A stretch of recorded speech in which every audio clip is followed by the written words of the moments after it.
Administrator Karachi व तर्जुमान हुकूमत Sindh barrister Murtaza Wahab ने Sindh solid waste management board की चाइनीज़ कंपनी छांगी कांजी के ज़ेर एहतमाम ज़िला शर्क़ी की 31 यूसिस में घर घर से कचरा उठाने की इफ्तिताही तकरीब में शिरकत की।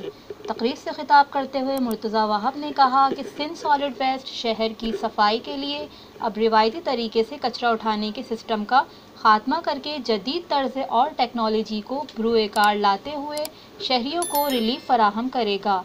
उन्होंने कहा कि इस सिलसिले में कचरा कुंडियों का खात्मा यकीनी होगा और हर घर से सैनिटरी अमला कचरा उठाएगा। उन्होंने कहा कि SSWM भी इस माह के आखिर में ज़िला कोरंगी में ऑपरेशन का आगाज़ करने जा रहा है। कुर्रतुल ऐन इबाद, MBB न्यूज़, कराची।